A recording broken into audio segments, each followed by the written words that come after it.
और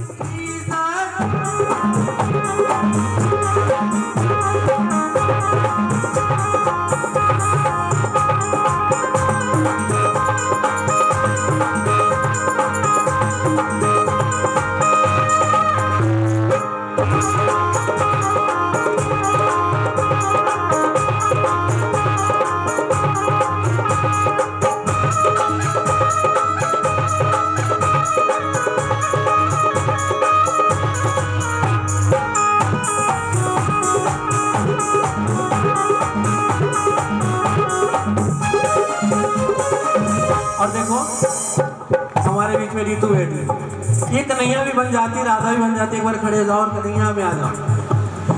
नजर पड़ी तो अब देखो दोनों हाथ उड़ा के ताली बजाओ। अब कन्हैया और भोले बाबा की बातचीत रास लगा के लहरा। आओ जरा दोनों हाथ उड़ा के लगा के ताली बजा के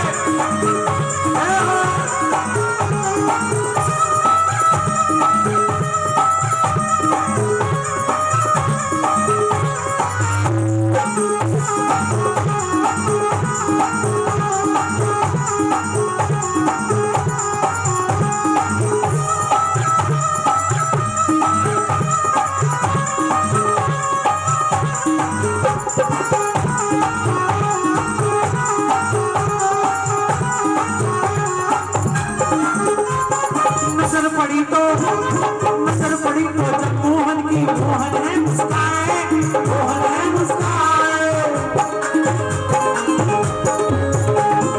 नजर पड़ी तो जब मोहन की मोहन है मुस्काए, मोहन है मुस्काए। सब लोग आई घूंघट की, सब लोग आई घूंघट की, ये घूंघट में आई और ये घूंघट में। नजर पड़ी तो जब मोहन की मोहन है मुस्काए, सब लो आई बिन घूंघट की। जैसे सारी ऐसी हुई, सब लो आई बिन घूंघट की, बस यही घूंघट में आई। अरे कहती क्या आई हो कहाँ से गोरी 16 सिंगार करके, आई हो कहाँ से गोरी 16 सिंगार करके, आई हो कहाँ से गोरी 16 सिंगार करके। मथुरा शहर का सारा मीना बाजार लेके, मथुरा शहर का सारा मीना बाजार, मथुरा शहर का सारा मीना बाजार लेके, मथुरा शहर का सारा मीना बाजार लेके। और बाजार से क्या लाई? झुमका बरेली वाला, झुमका बरेली वाला कानों में साड़ा, झुमका बरेली वाला कानों में साड़ा, झुमका बरेली वाला कानों में साड़ा, झुमका बरेली वाला कानों में साड़ा। झुमके ने ली मेरी हाय मैं तेरे को झुमका बरेली वाला कानों में साड़ा, झुमके ने ली मेरी अरे दोनों हाथ उठा के ताली लगा के। और इसी छीना झपटी में उस भोली गोपी की मैया कन्हैया के हाथ में आ जाती। जरा ताली लगा के, जरा ताली लगा के। उस भोली गोपी की मैया कन्हैया के हाथ में आ जाती। कन्हैया मरवा देती है, कहते क्या जादूगर सिया छोड़ मोरी मैया, जादूगर सिया छोड़ मोरी मैया, जादूगर सिया छोड़ मोरी मैया, जादूगर सिया छोड़ मोरी मैया। वो कया दी रात सजन घर जाने दे, जादूगर सिया छोड़ मोरी मैया। वो कया दी रात सजन घर जाने दे। और देखो वो भोली गोपी मनी मन मुस्कुरा रही, आपकी ताली नहीं लग रही। और क्या दुनिया है मेरे पीछे, दुनिया है मेरे पीछे, लेकिन मैं तेरे पीछे, दुनिया है मेरे पीछे, लेकिन मैं तेरे पीछे। अपना बना ले दीना मैं तेरे, दुनिया है मेरे पीछे, लेकिन मैं तेरे पीछे। अपना बना ले दीना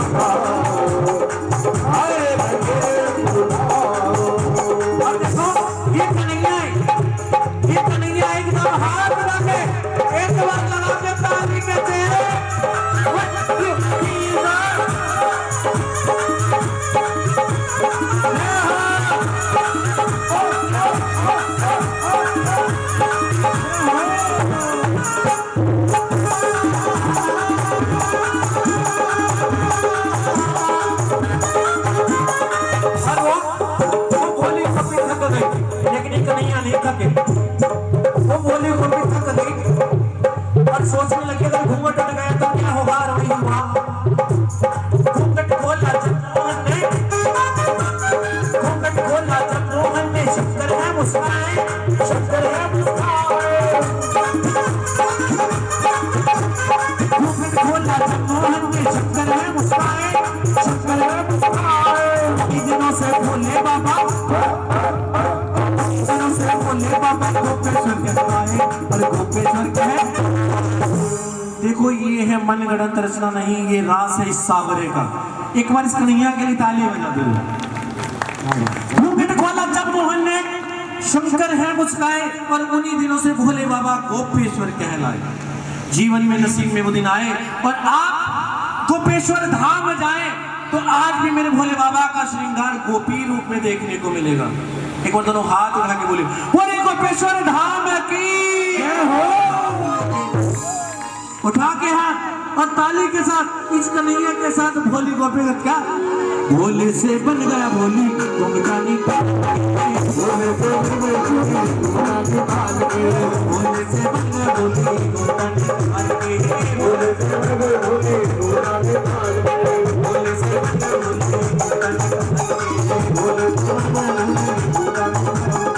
रस भरे रसिया के बड़े रसीले नैना हो, रस भरे रसिया के बड़े रसीले नैना, रस भरे रसिया के बड़े रसीले नैना, रस भरे रसिया के बड़े रसीले नैना। लगा के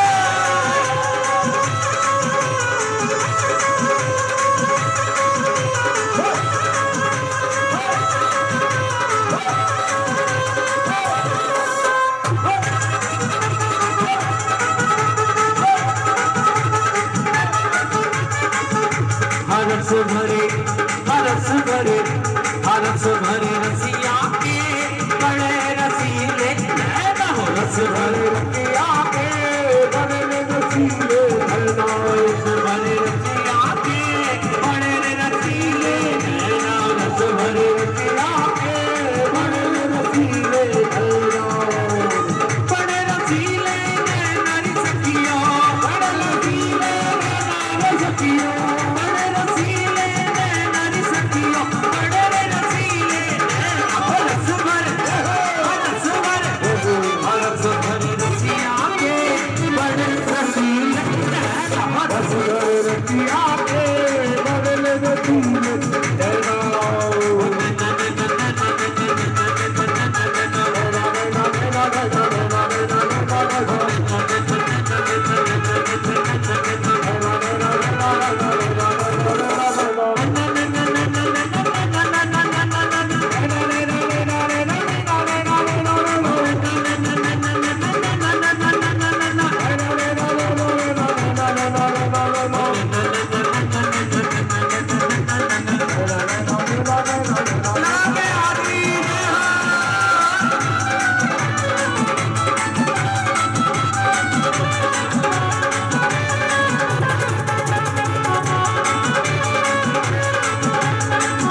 Hola,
जन्मों से पूजा की प्यासी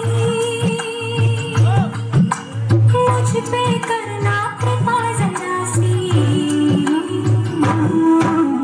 तेरे सिवा मेरे प्राणों का और कोई ना हो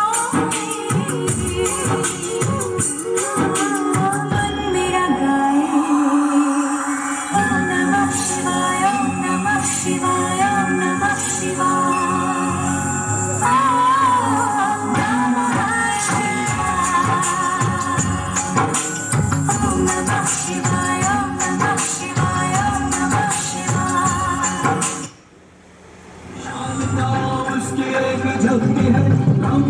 सभी स्वरूप उसमें ही मिले हुए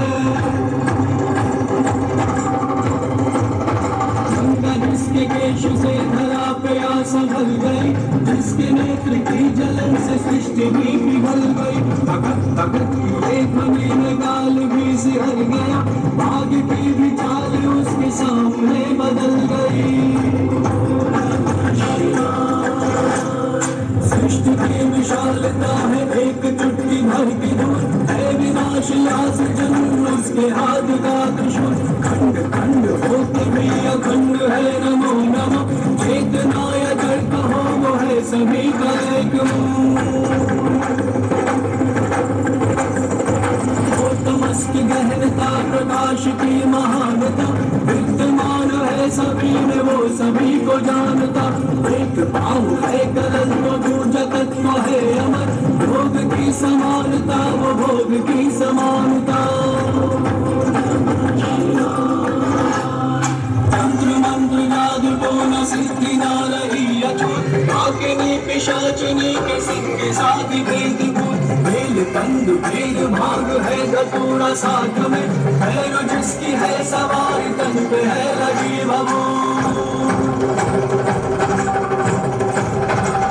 विनाशी है संहार धम में तेरी आस्था जग रहे या ना रहे मगर रहेगा तू सदा है तुझी से सब शुरू तुझी में सारा अंत है तू ही लक्ष्य स्वयं है तू ही उसका रास्ता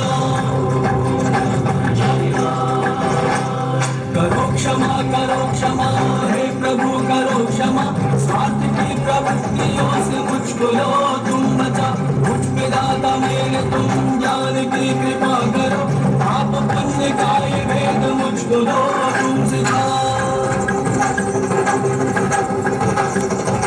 हे शिवम रुद्रकाय सुंदरम भद्र से विशाल तुम केदाराय सुंदरम हे विनाशी काल भैरव भोलेनाथ सुंदरम उमापति कैलाश तुम देव देव सुंदरम देव देव सुंदरम देव देव सुंदरम देव देव सुंदरम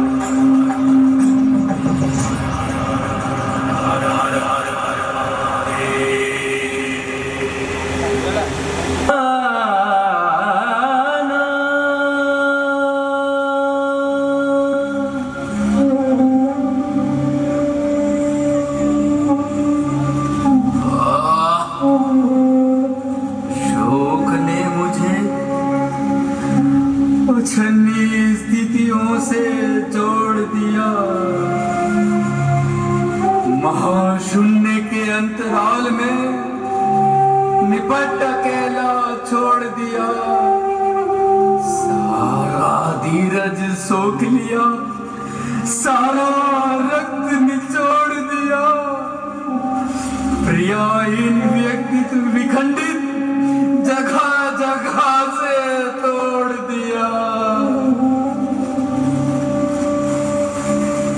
प्रियाहीन संसार और मैं देख रहा हूं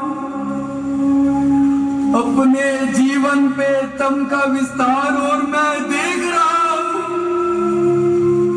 ये अपने से अपने की हो और मैं देख रहा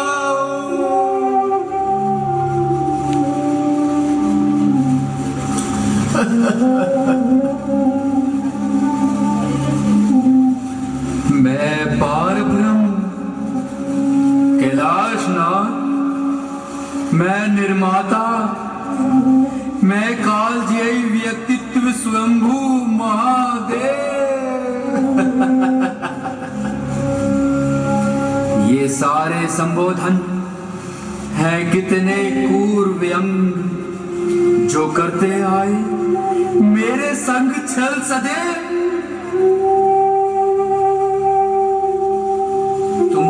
समझते हो मैं मित्र समझता था संबोधन और सर्वनामों की सृष्टि रोग उत्तर दो मेरा एक प्रश्न का मित्र मान दक्ष के यज्ञ में आमंत्रित थे सभी देव था किंतु उपेक्षित मैं पर तुमने दिया ध्यान बार बार संवेदन अथवा कर्तव्यों की बात उठाते हो बार बार ये कहना मैं आया मित्र के नाते ग्लानि नहीं होती तुमको डूब नहीं मरते हो अंजलियों के जल में धिक्क मेरा देवत्व कि जिसकी कायरता था धिक्क मेरा सामर्थ्य कि जिसने टेका माथा धिक्क मेरा पुंस्तत्व कि जिसका बोध अधूरा धिक्क मेरा जीवन जिसका प्रतिशोध अधूरा जिस भाषा में मिला मुझे यह प्रश्न भयंकर मुझे उसी भाषा में देना होगा उत्तर संपत्ति बसपति काल देव ऋषि दानव सबसे तीसरा नेत्र रक्त का प्यासा कब से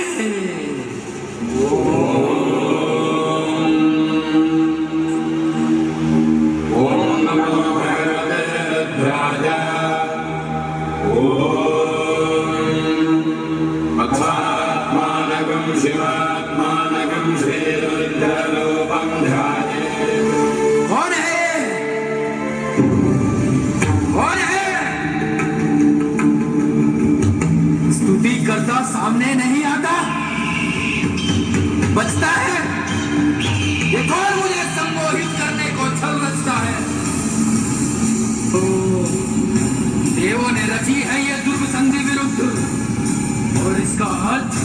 केवल युद्ध, केवल युद्ध, केवल युद्ध।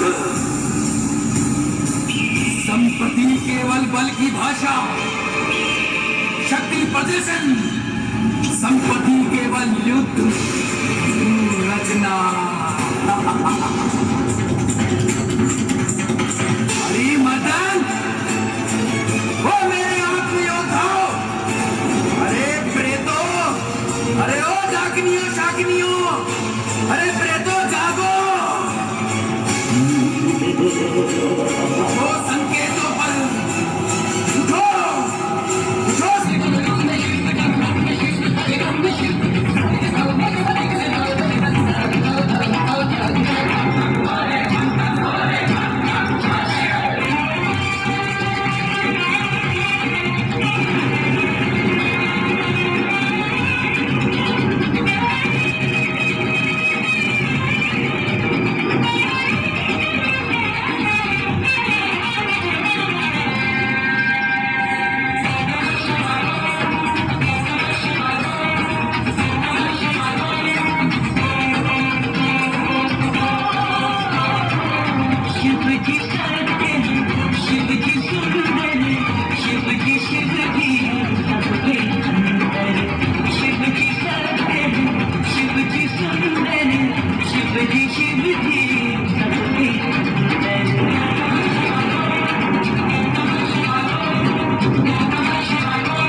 इस बाग में मेरी जान।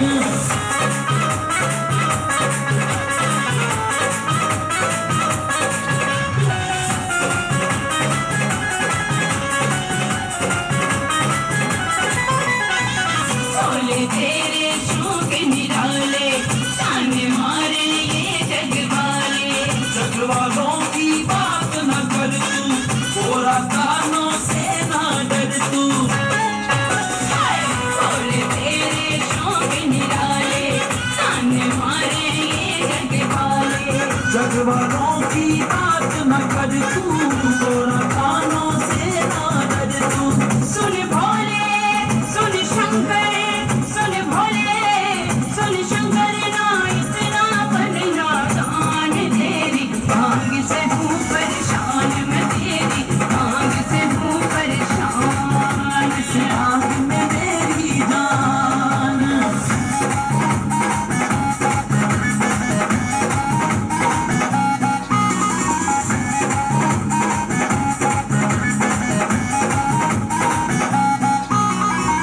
गोरा जग की बात है झूठी, तेरी भांग तो राम की बूटी। बोले फिर क्यों बात बनाए जग वाले क्यों दोष लगाए। गोरा जग की बात है झूठी, मेरी भांग तो राम की बूटी। बोले फिर क्यों बात बनाए जग वाले क्यों दोष लगाए। सुन गोरा सुन प्यारी, सुन गोरा सुन प्यारी, मैं तो भूख हुआ बदनाम री। इस बाग में मेरी जान री, इस बाग में मेरी जान री, इस बाग में मेरी जान।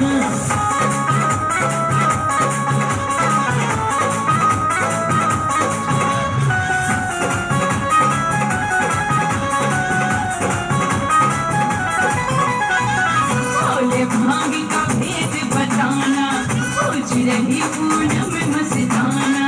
जग सारा पहचान गया है, साहिल भेद ये जान गया है। बोले भांग का भेद बताना पूछ रही पूनम मस्ताना। जग सारा पहचान गया है, साहिल भेद ये जान गया है। सुन भोले सुन शंकर सुन भोले सुन शंकर के बलि का रखियो ध्यान तेरी भांग राम का नाम तेरी भांग राम का नाम। इस बाग में मेरी जान री, इस बाग में मेरी जान।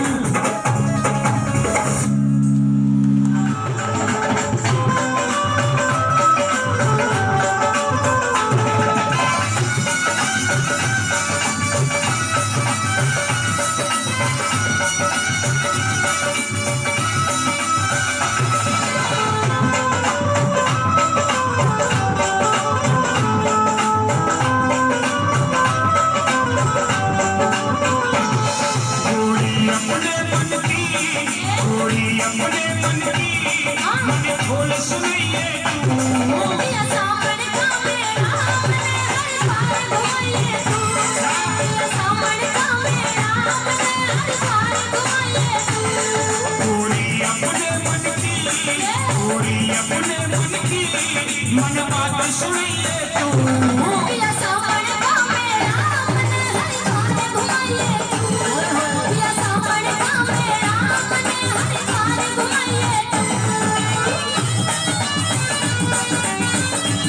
हरिद्वार भूमि जी माने कोनिया बैठते रहेंगे।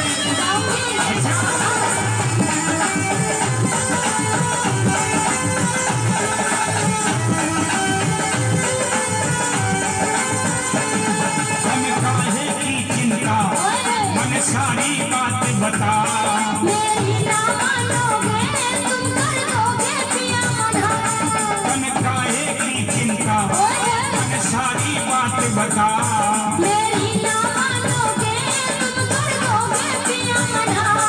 तेरी क्या इच्छा गोरी, तेरी क्या इच्छा गोरी, बेझिझक बताइए तू।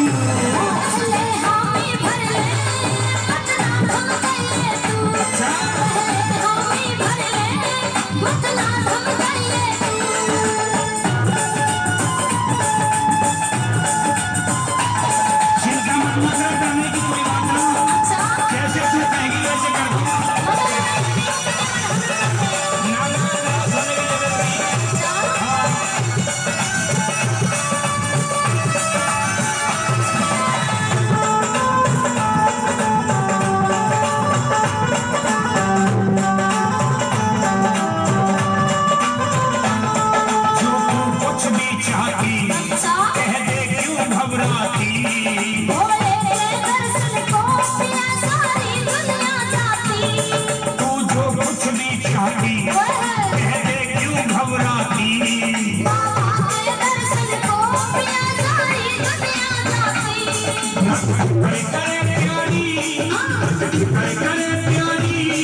सुनाइए तू।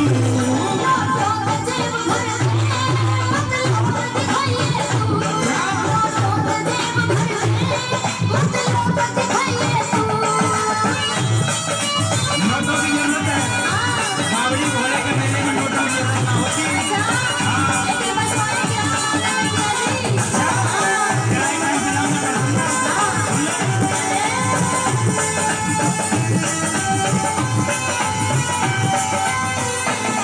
जिप्सी हमारे घर में, बोलेरो तेरे पीहर में।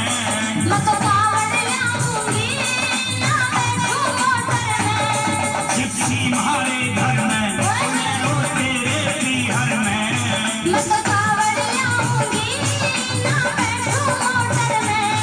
तू कटिहार जागी, तू तो कटिहार जागी, मत कावड़ लइए तू।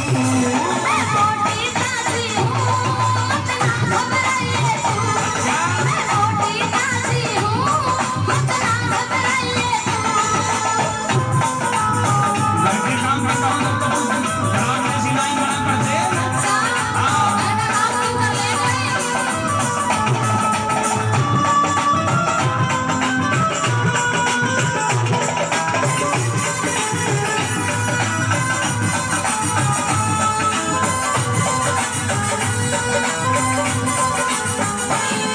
जो ना माने प्यारी, मैं भी साथ चलूं थारी।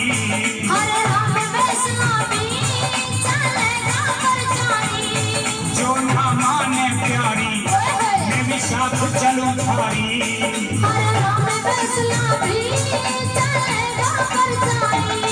बाला और गोला को, बाला और गोला को, संग में बुलवाइए तू।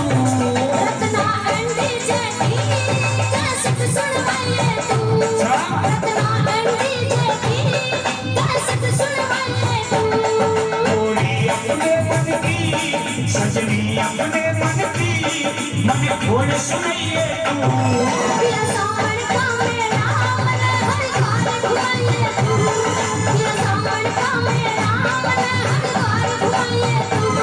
गोरी अपने मन की, मन खोल सुनाइए तू।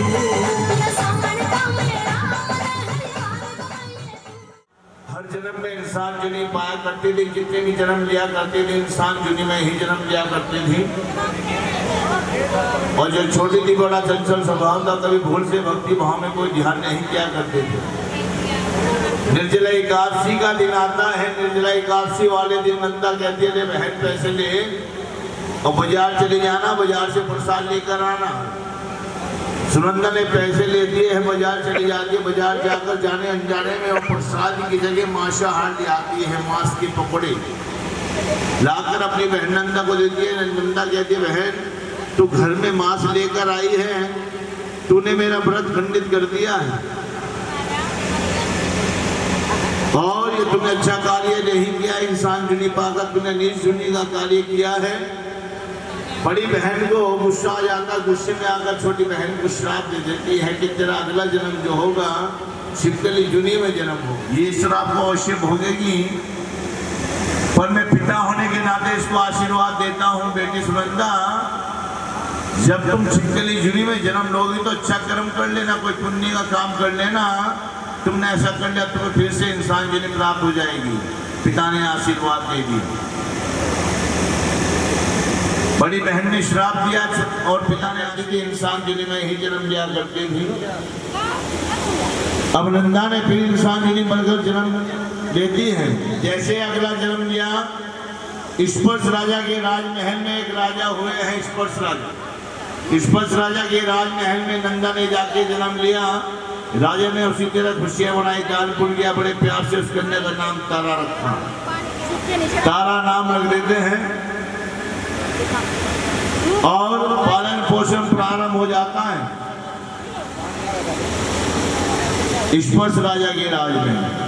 तारा नाम रख देते हैं उस कन्या का। उधर सुनंदा का जीवन समाप्त होता है। सुनंदा अगला जन्म छिपकली जुनी में जाकर लेती है। जिस शहर में वो छिपकली बनकर जन्म लेती है, उस शहर में एक ऋषि रहा करते थे। उन ऋषि का नाम था घोष। घोष नाम के महर्षि थे, बहुत बड़ा आश्रम था उनका। उस आश्रम में हजारों ऋषि शिक्षा लेने आया करते थे।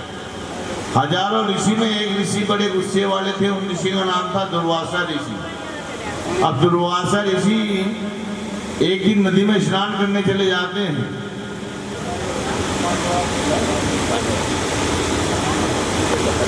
एक प्यासी गांव आती है, उसके मंडल को झूठा कर देती है, उसके मंडल से जल भी लेती है। अब दुर्वासा ऋषि की नजर पड़ती है, दुर्वासा ऋषि गांव को इतना मारते हैं कि लहूलुहान कर देते हैं। सब ऋषि आकर दुर्वासा ऋषि की शिकायत अपने महागुरु घोष से करते हैं, बोल सच्चे दरबार की। अब महागुरु घोष दुर्वासा ऋषि को अपमानित करके अपने आश्रम से निकाल देते हैं कि तुम इस आश्रम में रहने योग्य नहीं हो, जाओ आज के बाद। दुर्वासा ऋषि को नहीं बुलाते, किसी कारणवश दुर्वासा ऋषि को मालूम हो जाता है कि मेरे महागुरु ने आज में अपने अपमान से सांप को खीर के कड़ाहे में डाल दिया। किसी ऋषि को नहीं पता कि इसमें मरा हुआ सांप किसी पक्षी ने डाल दिया है। और उस पेड़ पर बैठी हुई छिपकली सब नजारा देख रही थी, जान गंवाकर सब जैसे की जान बचाई। सब ऋषियों की जान बचाती है। और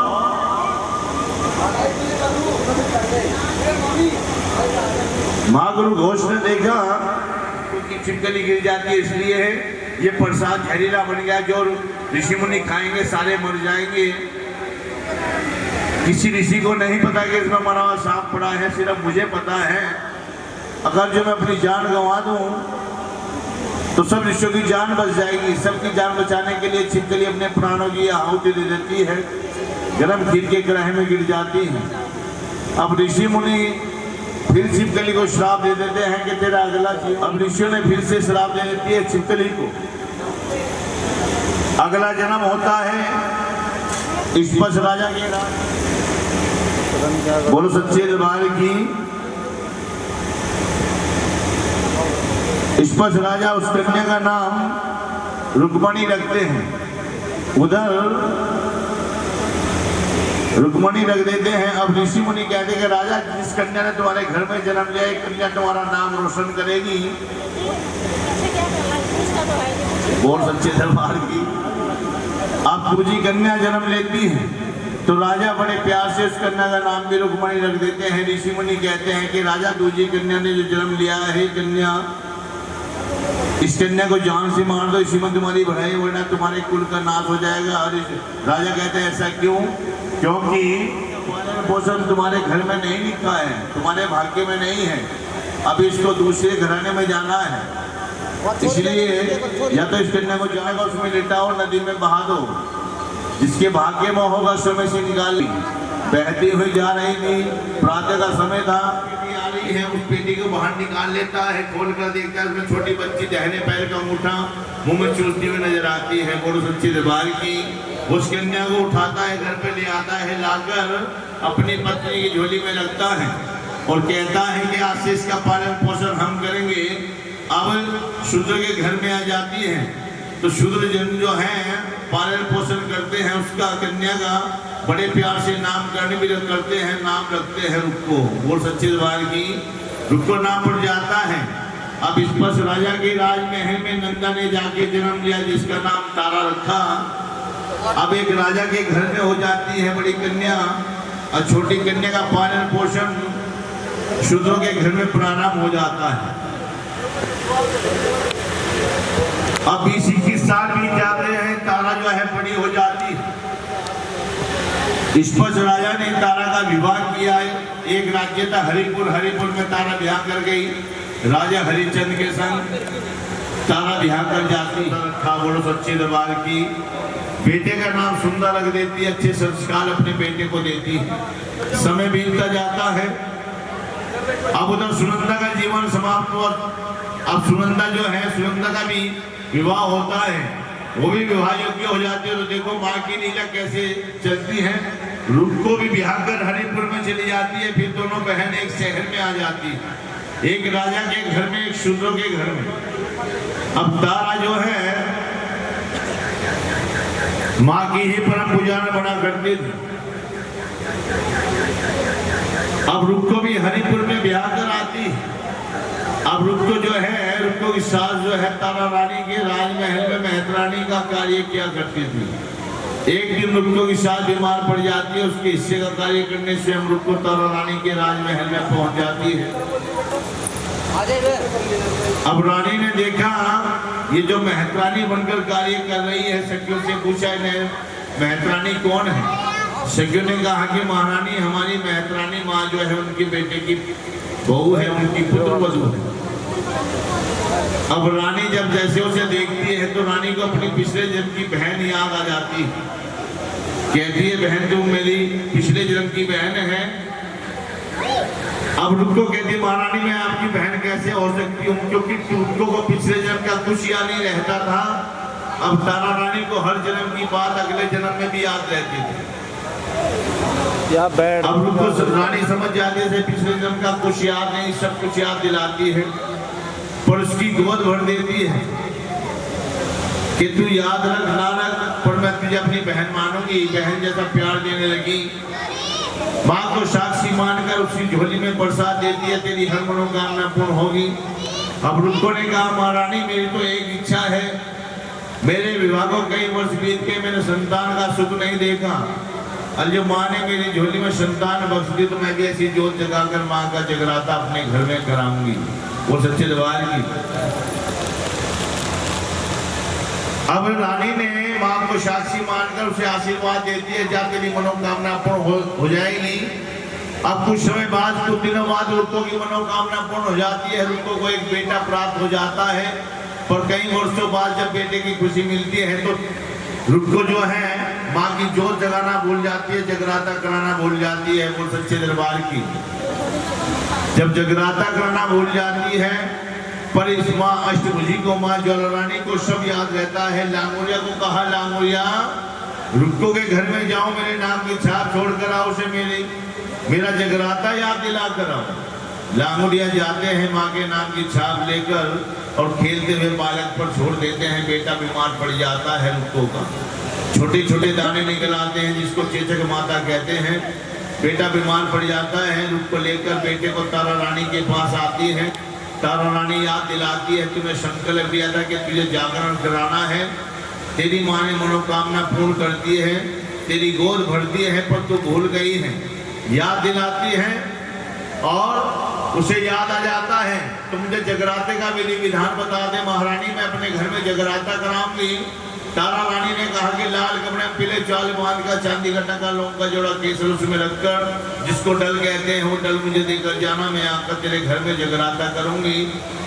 अब रुक्को ने ऐसे ही किया, लाल कपड़े पीले चाल बांध कर लेके आती है, रानी को देती है। तारा रानी अपनी झोली में जैसे जगराते को डल को लेती है तो लेते समय बोल सकते हैं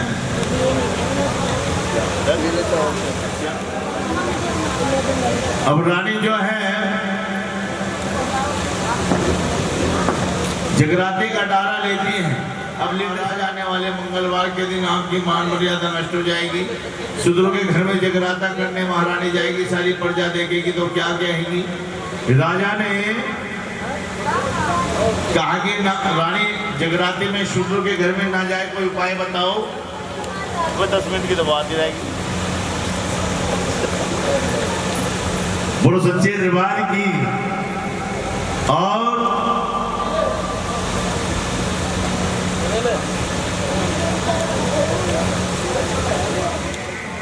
राजा को सलाह दे दी, ये लो महाराज उसको राजस्थान जगराते में तारा रानी खून निकलता देखकर उंगली जाने का विचार तारा रानी बदल देगी। राजा ने ऐसे किया, उंगली में चीरा लगा दिया। तारा रानी के कक्ष में चले जाते हैं। रानी हमारे उंगली में देख पीड़ा है, तुम्हारे कक्ष में विश्राम करना है। रानी ने कहा महाराज, आसन लगाती है और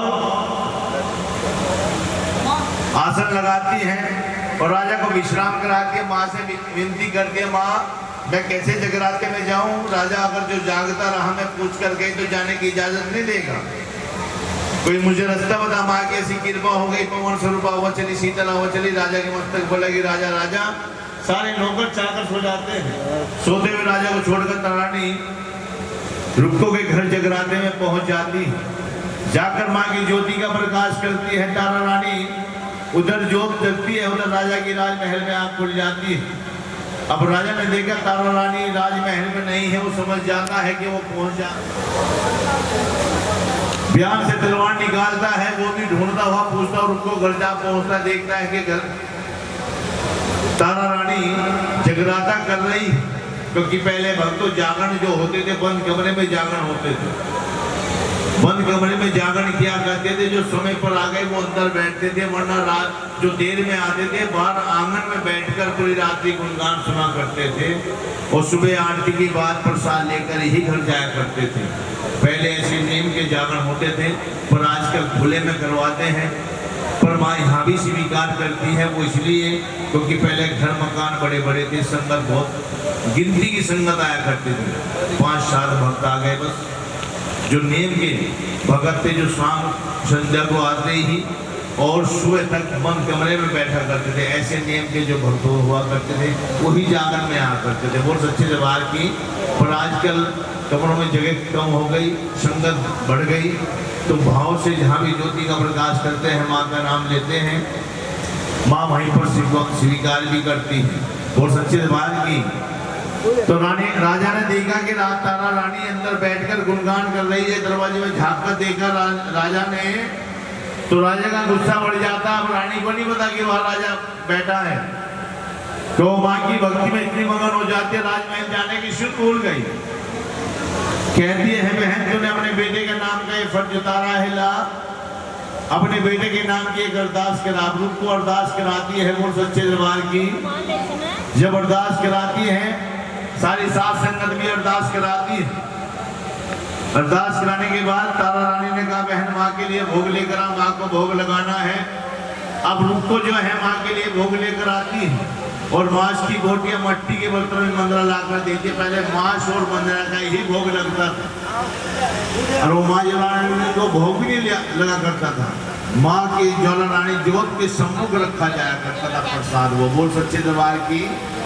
और लाकर तारा रानी को दे दे। तारा रानी माँ को भोग लगाती और कहती है, बहन तेरा जगराता संपूर्ण सारी संगत को प्रसाद बांट दे। अब तारा रानी अपनी झोली में मांस की बोटी और प्रसाद लेकर जैसे राजमहल जाने की तैयारी करती है, अंदर से दरवाजा खोल के कहती है, बहन मैं जाती हूँ, सारी संगत को प्रसाद बांट दे, तेरा जागरण संपूर्ण हो गया। अब रानी ने अंदर से दरवाजा खोला तो राजा ने प्रसाद लेते समय रानी को देख लिया कि रानी ने अपनी झोली में मांस की बोटियां ली है। बोल सच्चे दरबार की। बाहर जैसे आती है, राजा कहता है, राजा रास्ता रोक लेता है कि रानी राजमहल में नहीं जाएगी तू आज। सबसे पहले तू मुझे अपनी झोली खोल कर दिखा, जो तूने अपनी झोली में इन शूद्रों के घर से प्रसाद लिया है। रानी कहती, राजा ये प्रसाद नहीं है माँ, ये जो मैंने लिया है अपनी झोली में, मेरी झोली में तो सिर्फ माँ के नाम का प्रसाद है। राजा कहता कि रानी तू मुझे झोली खोल कर दिखा दे। रानी ने सोचा कि अगर जो मैंने झोली खोल कर दिखा दी, राजा इस प्रसाद से घृणा करता है और ऐसा ना हो कि राजा इस प्रसाद का निरादर कर दे, माँ का अपमान कर दे। और राजा ने प्रसाद ये ठुकरा दिया, क्योंकि राजा इस प्रसाद से घृणा करता है, इस प्रसाद को ये पसंद नहीं करता। इसलिए मैं प्रसाद नहीं, झोली खोलकर नहीं दिखाऊंगी। मनी मन में माँ को याद किया, माँ राजा मेरी झोली देखना चाहता है तो रास्ता मुझे बता। माँ की ऐसी कृपा हो जाती है, एक कंजिका बनकर तारा रानी के सम्मुख प्रकट हो जाती है। छोटी कन्या बनकर कहती है कि रानी दिखा दे राजा को झोली खोलकर, तो चिंता मत कर, मैं अपने आप राजा को देख लूंगी। बोल सच्चे दरबार की।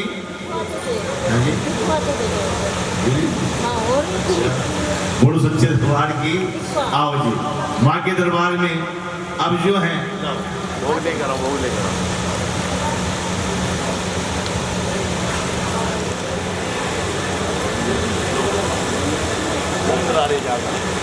मेरी माँ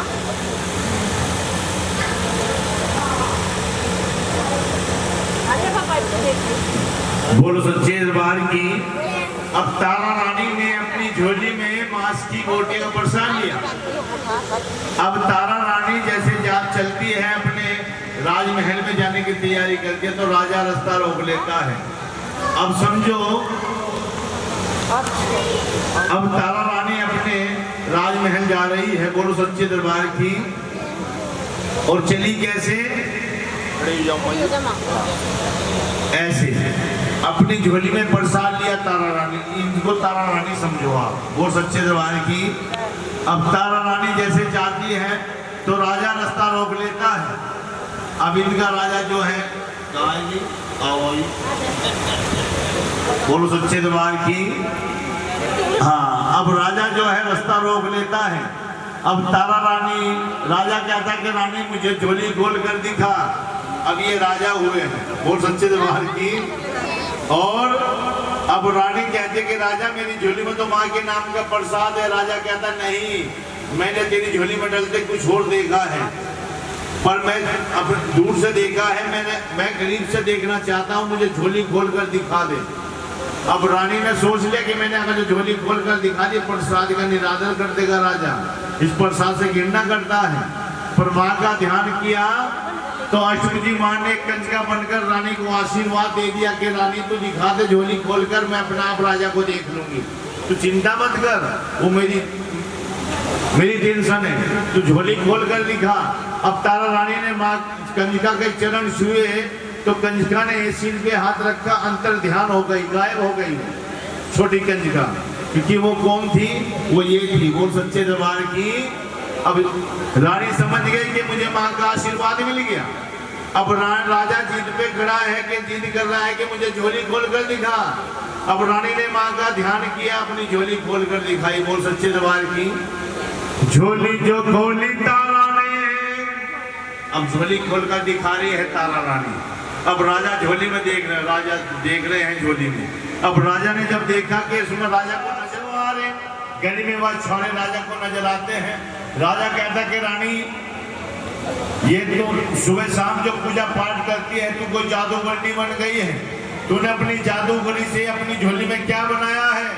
अब रानी की तो बेचारी के डर की मारे आंखें बंद थी, इनके तो दोनों आंखें खुली नहीं है, खैर बोल सच्चे दरबार की।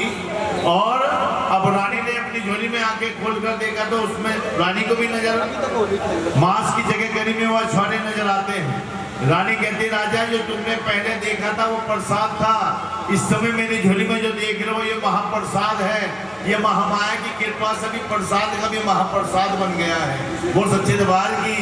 राजा को विश्वास नहीं होता, राजा क्या कर रहा है अपने आप को विश्वास दिलाने के लिए? उठाया जनी वाला राजा ने, उठा कर देखा जब राजा ने,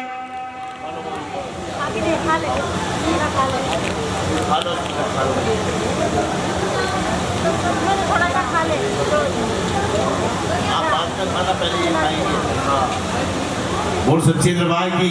अब राजा खा के देखता है कि जो है ये कहीं मांस तो मुझे नजर, कोई जादूगरी का तो प्रसाद नजर नहीं आ रहा। अब राजा ने देखा कि जब खाकर देखा तो वाकई काजू बादाम छुआरे का नजर स्वाद आ रहा है। अब रानी ने सोचा कि जब राजा ने चक्कर देखा है तो मैं भी चक्कर देखूं, मैं भी खा कर देखूं, तुमने खा लिया? लो रानी ने पहले ही खा लिया, बोल सच्चे दरबार की, सच्चे दरबार की, कोई बात नहीं। और अब राजा ने जब राजा के गले से उतर के जाके मन पे वो प्रसाद लगा महामाया की कृपा से जो बना, अब राजा के मन में जो भेदभाव थे, जात पात के, ऊंच नीच के, सब धुल जाते हैं। अब बैठो और सब धुल जाते हैं। कहता है रानी जिस माँ की शक्ति से प्रसाद बना उस माँ का पद मुझे दिखा। रानी कहती राजा माँ का पद देखने के लिए कोई हंसी खेल नहीं है, इसके लिए तुम्हें 2 कार्य करने पड़ेंगे। वो कौन से कार्य है बता, मुझे जल्दी बता, मैं करूँगा, पर मुझे माँ के दर्शन होने चाहिए। अब राजा ने जिद पकड़ ली। अब रानी ने माँ से विनती की, माँ मेरा राजा तुम्हारे दर्शन करना चाहता है, तुम्हारा पद देखना चाहता है, कोई रास्ता मुझे बता। अब तारा रानी जो है माँ से विनती करती है, प्रार्थना करती है। जब विनती प्रार्थना करती है तो माँ की ऐसी कृपा हो जाती है। तारा रानी को कहती है रानी चिंता मत कर, मैं अपने आप राजा को देख लूंगी। प्रेरणा जगाई रानी के मन में। रानी ने 2 रास्ते बताए राजा को कि माँ के दर्शन तुम्हें करने हैं तो ऐसा कार्य तुम्हें करना होगा। वो कौन सा कार्य है रानी जिससे कि मुझे करके माँ के दर्शन हो जाए? अब रानी ने कहा राजा जो तुम्हारे पास नीले रंग का घोड़ा है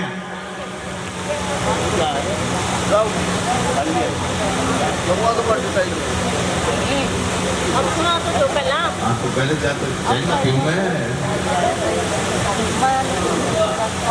बोल सच्चे दरबार की आइए और ध्यान दीजिए। अगर किसी की चाय की इच्छा है तो चाय भी लेते रहो पीते रहो।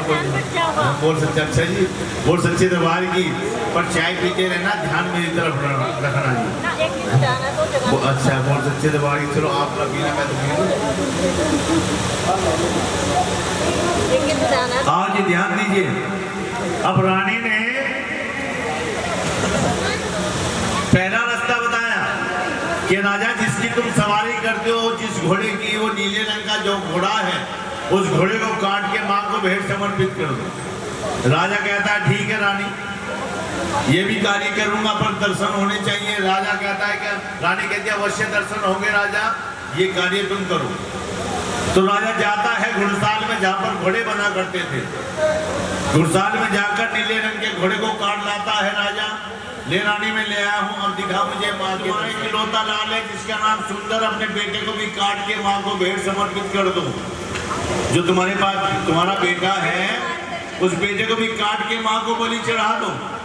राजा कहता ठीक है रानी। अब राजा को नहीं पता मैं करने क्या जा रहा हूँ क्योंकि राजा के मन में लगन लग गई है मुझे तो माँ के दर्शन करने। अब राजा जाता है राजमहल में अपने बेटे को आवाज लगाता है बेटा सुंदर। तो बेटा दौड़ा हुआ आता है। राजा कहता बेटे आज मैं ऐसे पंथ के निकला हूं जिसके लिए तुम्हें अपने प्राणों का बलिदान देना होगा। जिस माँ ने तुम्हें जन्म दिया है उस माँ का आदेश हुआ कि मैं तुम्हें काट कर माँ को बलि चढ़ा दूं। मुझे माँ का पद दिख जाएंगे माँ के दर्शन मुझे हो जाएंगे। तो बेटा खड़ा मुस्कुराता है पिताश्री ये तो सौभाग्य की बात है मेरे लिए। जिस माँ ने मुझे जन्म दिया उस माँ का जब आदेश हो गया है तो आज मैं अपनी माँ के दूध का कर्ज भी चुका कर जाऊंगा। जिस माँ ने अपनी कोख में रख के मुझे पाला है अपने खून से मुझे सींचा है अपना दूध पिलाकर इतना बड़ा मुझे किया है आज मैं अपनी माँ के दूध का कर्ज भी चुका कर जाऊंगा। उठाइए तलवार पिताश्री और मेरी बोटियां बोटियां करके माँ को बलि चढ़ा दो और माँ के दर्शन आप पा लो। बोल सच्चे दरबार की। जब बेटे ने इतनी बड़ी बात कही तो राजा ने उठाई तलवार बेटे के टुकड़े टुकड़े कर डाले। अब राजा को नहीं पता मैंने कर क्या दिया क्योंकि राजा के मन में ये लगने का राजा माँ को कच्चा भोग नहीं लगाना है माँ को पका के भोग लगाना है। अपने बेटे के मांस को साफ पानी से धो एक डेग में उबलने के लिए रखो। साफ पानी धोना पड़ेगा पहले। तो राजा ने अपने बेटे के मांस को साफ पानी से धोया एक डेग को उबलने के लिए रख दिया। जिस चूल्हे पर उस डेग को चढ़ाया क्षण भर में मांस उबल कर तैयार हो गया। रानी ने कहा कि राजा इसको 5 थाल में परोस ले।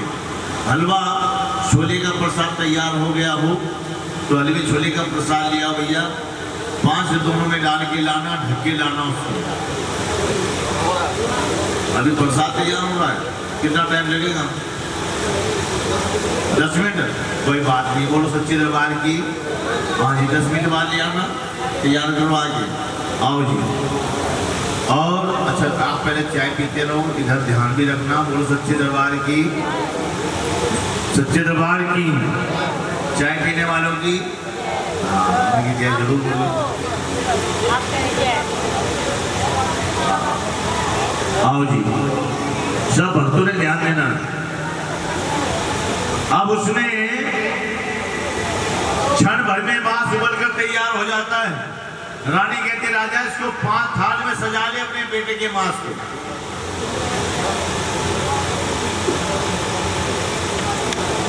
5 थाल में सजा ले। राजा ने 5 थाल में परोस लिया। 5 थाल में सजा लिया बेटे के मांस को। रानी ने कहा राजा माँ के चरणों में लाके समर्पित कर। तो राजा ने 5 थाल माँ के चरणों में चढ़ा दी। अब रानी ने कहा कि राजा ये 5 थाल तो चढ़ा दिए इन 5 थाल में से एक थाल माँ के चरणों में छोड़ दी बाकी के 4 थाल उठा ले। राजा ने 4 थाल उठा लिए एक थाल छोड़ दिया माँ के नाम पे। राजा ने कहा रानी अब दिखा मुझे माँ के दर्शन। अब तो मैंने सब कुछ कर दिया है, बेटे को भी काट दिया, घोड़े को भी काट दिया, सब कुछ कर दिया है, अब तो दिखा दे मुझे माँ का पद, माँ के दर्शन। रानी कहती राजा इतनी जल्दी ना करो, जो तुम्हारे हिस्से का थाल है, इन 4 थाल में से ये 4 थाल हमारे हिस्से के हैं। एक थाल तुम्हारे नाम का है, एक तुम्हारे घोड़े के नाम का है, एक तुम्हारे बेटे के नाम का है और एक मेरे नाम का है। बोल सच्चे, ये 4 थाल हमारे हिस्से के। और एक प्रसाद और होता है, वो सबसे लास्ट में मिलता है आरती के बाद। बोल सच्चे दरबार की, खजाने का प्रसाद। बोल सच्चे दरबार की, वो भी लेना। आइए, अभी बहुत प्रसाद बाकी है, सब भक्तों ने ध्यान देना है। अब राजा ने कहा दिखा मुझे माँ का पद। रानी कहती राजा अब ऐसा करो, जो तुम्हारे हिस्से का थाल है उस थाल को उठाओ और तुम उसमें से भोग लगाओ। राजा कहता रानी तो पागल हो गई, ये जो तुम मुझे मेरे हिस्से का थाल जो है, इस थाल में मेरे बेटे का मांस तुम मुझे खाने के लिए कह रही है। और कौन ऐसा पिता होगा जो अपने बेटे को काट कर उबाल कर परोसकर स्वयं खाएगा। बोल सच्चे दरबार की, ये कार्य मुझसे नहीं होगा। नहीं होगा तो ठीक है, मत करो, मत खाओ, तो माँ के दर्शन भी तुम्हें नहीं होंगे। राजा कहता रानी माँ के दर्शन तो मुझे करने हैं, इतना जो कुछ किया है मैंने माँ के दर्शन की खातिर ही किया है। राजा कहता है रानी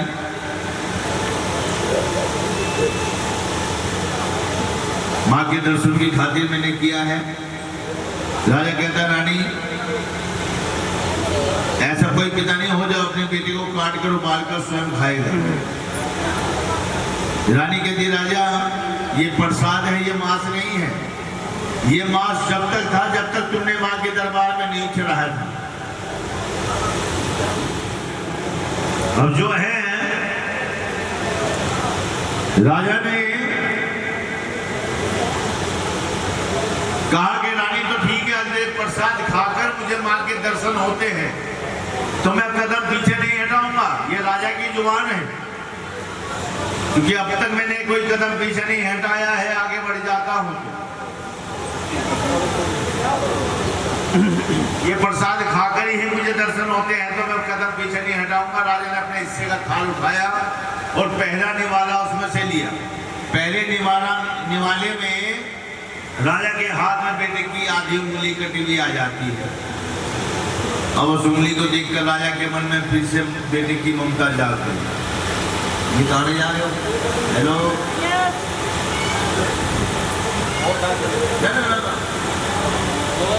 इधर तो आओ।